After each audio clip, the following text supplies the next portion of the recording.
खूप प्रेम होतं आमचं एकमेकांवर. खूप स्वप्न पण बघितली होती.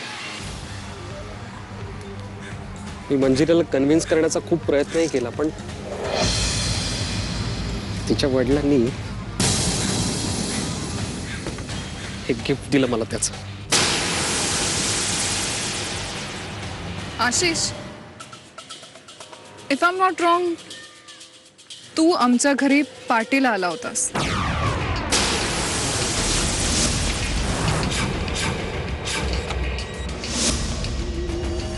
तुझ्या लक्षात आहे अजून?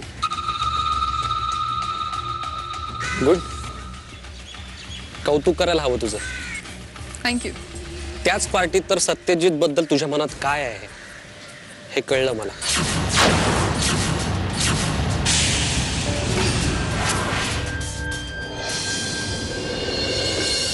बाबा, बाबा, आय एम सो सॉरी बाबा. मला खरंच माहित नव्हतं बाबा.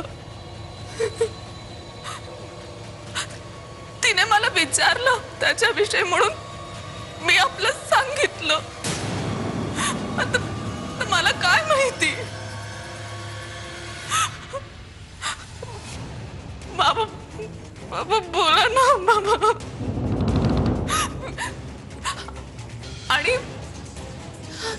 आणि ना बाबा, ती खूप चांगली मैत्रीण आहे होता आईची. ती खरंच नाही सांगणार जिजूंना काही. खरंच ती. बाबा, अहो काय करायचं आपण? काय करणार? जे काय करायचं ते केलं ना तुझ्या मुलीनं. बाबा, बाबा प्लीज असं नका ना बोलू. मी हवं तर बोलून बघू का प्रियाशी? बस एक शब्द सुद्धा बोलू नकोस. घातलास एवढा गोंधळ पुरे झाला. आणि काय बोलणार काय का तिच्याशी तू? हेच की मी जे काय बोलले ते विसरून जा म्हणून. एवढे मूर्ख वाटले का तुला ती? आणि जिला तू मंजिरीची मैत्रिणी समजतेस ना, ती शालिनीताईंच्या जिवलग मैत्रिणीची मुलगी अशी विसरतेस तू. मंजिरीचा संसार सुरळीत व्हावा, तिच्यावरती भूतकाळाचा सावट पडू नये म्हणून आम्ही इतकं आटोकाट प्रयत्न करतो. आणि तू हो, तुम्ही आधी शांत व्हा बघू. आणि तू त्या प्रिया आशिष बद्दल सगळं सांगून मोकळी झालीस. अगं स्वतःच्या आयुष्यातल्या चुका स्वतःला सुधारता येतात ग. त्याची किंमत स्वतःला चुकावी लागते. पण तू केलेली चूक ही आता मंजिरीला भोवणार आहे. बाबा, बाबा, बाबा प्लीज असं नका ना बोलू बाबा प्लीज.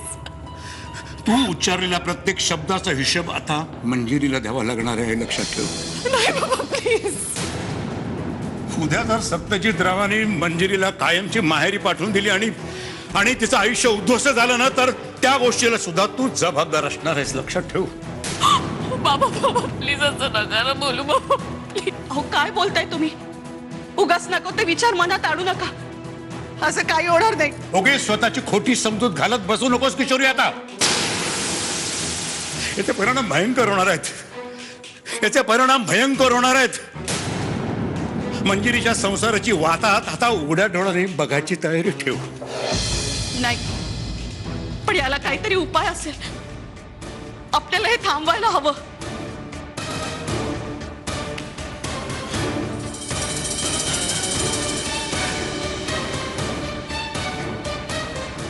चल एकच पर्याय आहे. प्रियाला फोन लावा. मी बोलतो तिच्याशी. स्ट्रेंज. आय मीन, इतक्या दिवसात त्या घरात कधी कोणाला कळलं नाही. आणि एका अनोळखी माणसाला पहिल्याच भेटीत ही गोष्ट लक्षात आली. कौतुक तर तुझंही करायला हवं. Thanks.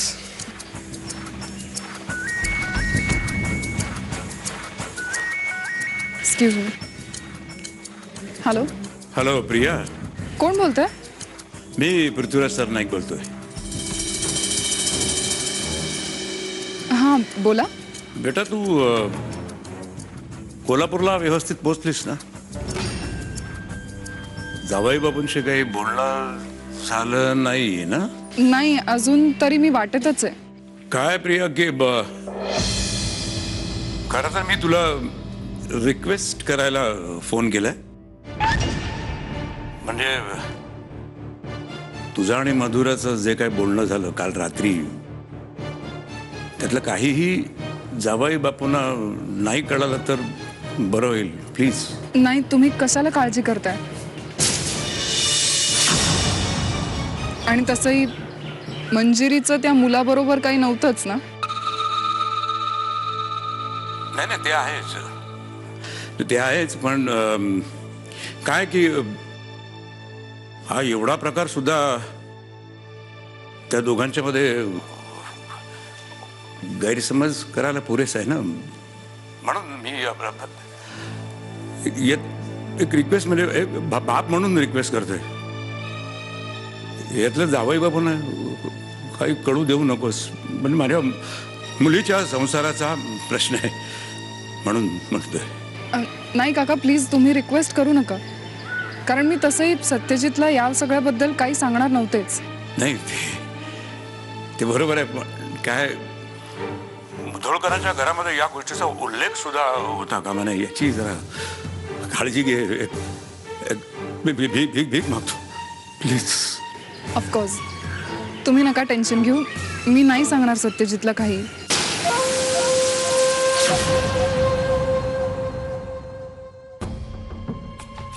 Promise. Thank you Priya. Thank you very much.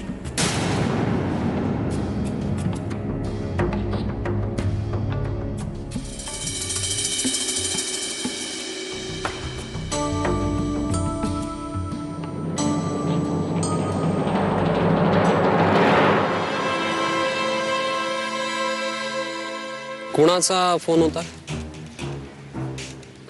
तुझे हितचिंतक, ज्यांनी तुला ही गिफ्ट दिली.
हे काय? आज रात्री कुठले कपडे घालायला सांगितले होते तुला?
किती वेळ?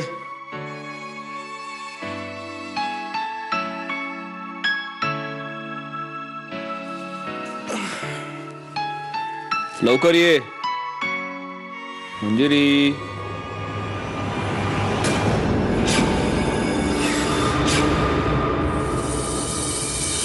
नाही हं, हा अल्बम नाही बघायचा. तुम्ही जर हा अल्बम बघणार असाल ना तर मी निघून जाय ना इथून. मग तुम्ही बघत बसा पाळण्यातली मंजिरी. मी तुला खरं सांगू का, मला पाळण्यातली मंजिरी बघण्यापेक्षा मंजिरीचा पाळणा लवकरात लवकर कसा हलेल ते बघण्यात इंटरेस्ट आहे.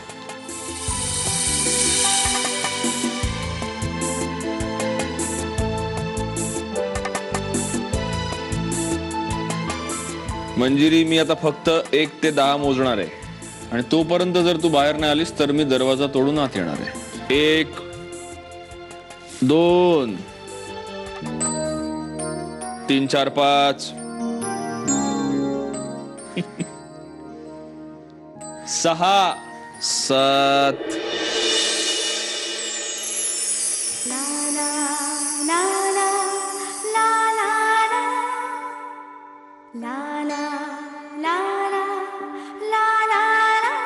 8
हे काय चाललंय तुझं आशिष? गप्पा मारायला सगळं ठीक आहे, पण पुढे काय? मंजिरीच्या अल्बम मध्ये तो फोटो ठेवला होतास, काय उपयोग झाला त्याचा? दोघं तिकडे मजा करत असतील एकटे फार्म हाऊस वर. इतकी चांगली संधी मिळाली होती, माती केलीस त्याची. आता आता काय करायचंय आपण? हातावर हात ठेवून बसायची वेळ आली. दुसरं काही नाही. सा सा गा मा पा मा धा पा मा पा गा मा गा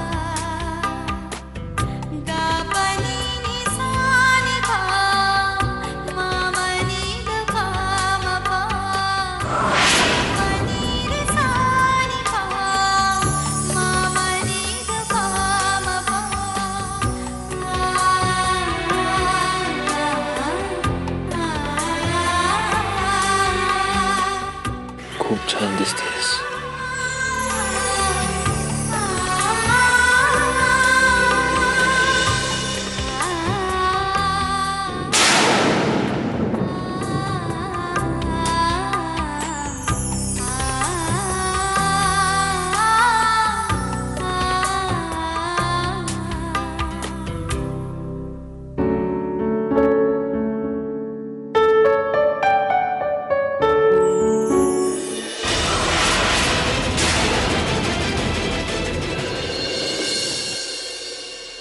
बाळगू कशाला व्यर्थ कुणाची भीती ग, बाई जडली आता, बाई जडली आता, दोन जीवांची प्रीती ग, बाई ग, बाई ग, बाई ग, बाई ग. बाळगू कशाला व्यर्थ कुणाची भीती ग, बाई जडली आता, बाई जडली आता, दोन जीवांची प्रीती ग, बाई ग, बाई ग.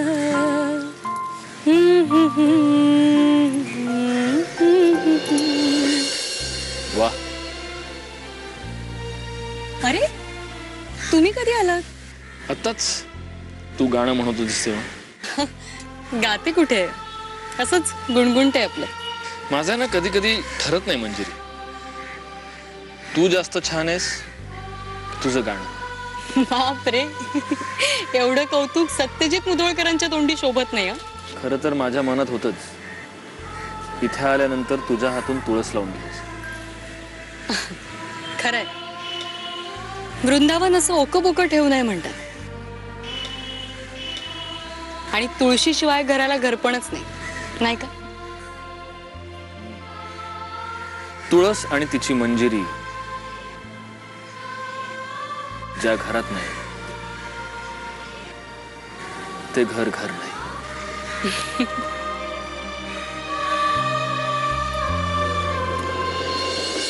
साहेब, ही साखर घ्या.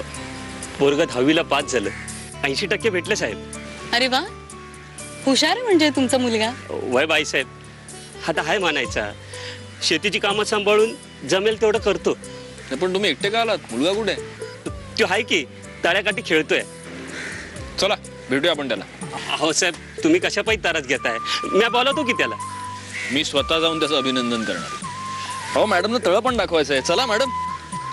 तुम्ही व्हा पुढे, मी आले.